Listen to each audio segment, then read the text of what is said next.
আন্তর্জাতিক জাতিসংঘ শান্তিরক্ষী দিবস আজ। দীর্ঘ 4 দশকে বিশ্বে শান্তিরক্ষী মিশনের সঙ্গে গৌরবের প্রতীক হয়ে জুড়ে আছে বাংলাদেশের লাল সবুজ পতাকা। বাংলাদেশের হয়ে মিশনের দায়িত্ব পালন করতে গিয়ে এ পর্যন্ত শহীদ হয়েছেন 168 জন শান্তিরক্ষী। বিশ্বের অন্যান্য দেশের মতো বাংলাদেশেও যথাযোগ্য মর্যাদায় পালিত হচ্ছে দিবসটি। শওকত হোসেনের ক্যামেরায় বাকি থাকছে দীপু শিকদারের রিপোর্টে।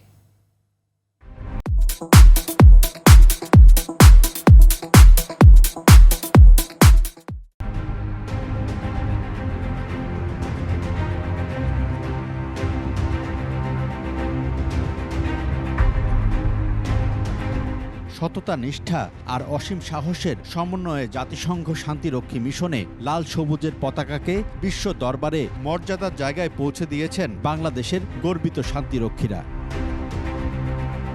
1988 সাল থেকে দীর্ঘ ৩৫ বছর ধরে বিভিন্ন দেশে শান্তি শৃঙ্খলা, নিরাপত্তা নিশ্চিত করা আর শান্তি প্রতিষ্ঠায় লড়ছেন বাংলাদেশের শান্তিরক্ষীরা। জীবন বাজি রেখে শান্তি প্রতিষ্ঠায় শত্রুদের বিরুদ্ধে আপোষহীন মনোভাব নিয়ে দায়িত্ব পালন করছেন তারা।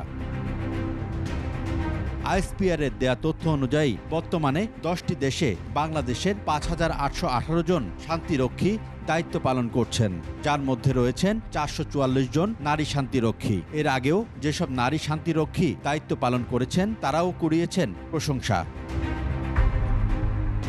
2009 এবং 2022 সালে ভিন্ন জায়গায় শান্তি মিশনে কর্মরত ছিলেন বাংলাদেশ সেনাবাহিনীর এই নারী কর্মকর্তা। জানান সে সময়গুলো কেমন কেটেছে তাদের। আমি সেন্ট্রাল আফ্রিকান রিপাবলিকের কথা বলছি। এখানে আমি আমার সেকেন্ড মিশন করেছি। ক্যাম্প থেকে যখনই বেরোতাম তখনই আমরা ঝুঁকির মুখোমুখি হতাম। বিভিন্ন আইডি, ইম্প্রোভাইজড এক্সপ্লোসিভ ডিভাইস বিভিন্ন জায়গায় জায়গায় পুঁতে রাখা হতো এবং দেখা যেত যে বিভিন্ন স্থল মাইন সেগুলো পুঁতে রাখা হতো। এবং আমি ব্যানব্যাট 9-এর সাথে মিশন করেছি। এর আগে 9টি মিশন হয়েছে এবং ওখানে অলরেডি 9 জন মারা গিয়েছে। নৌবাহিনীর এই কর্মকর্তাও মিশনে কাটানো সেই সময়ের বর্ণনা দেন।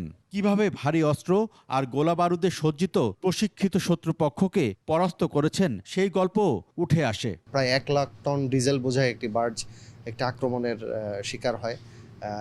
নদীর দুপার থেকেই দুই বিদ্রোহী এবং সরকারি গোষ্ঠীর আক্রমণের মাঝে, প্রবল গোলাগুলির মাঝে আমাদের নাবিকরা এবং কর্মকর্তারা অত্যন্ত সাহসিকতার সাথে সেখানে কাউন্টার ফায়ার করে ম্যানুভার করে সেখান থেকে বের হয়ে আসেন। একইভাবে জীবন বাজি রেখে লাল সবুজের প্রতিনিধিত্ব করা এই বিমান বাহিনীর কর্মকর্তাও মনে করেন শান্তি মিশন ছিল চ্যালেঞ্জিং, একই সঙ্গে গর্বেরও। জাতিসংঘ একটি ক্যাম্পে আক্রমণ চালানো হয়েছে যেখানে প্রতিটা মানুষের জীবন বিপন্ন ছিল।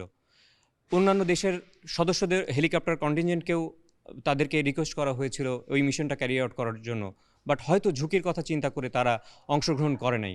সেখানে আমরা বাংলাদেশ বিমান বাহিনী অত্যন্ত সুদক্ষ প্ল্যান নিয়ে সফলভাবে মিশনটা সম্পন্ন করি এবং যেটা পরবর্তীতে আসলে আমি নিজে ব্যক্তিগতভাবে 40 জন মানুষের জীবন উদ্ধার করে নিয়ে এসেছিলাম। সব মিলিয়ে তাদের কাছে এ যেন এক অন্যরকম ভালো লাগা, দেশের জন্য সম্মান আর গর্বের স্মৃতি বয়ে আনা। দীপু শিকদার, 21 টেলিভিশন, ঢাকা।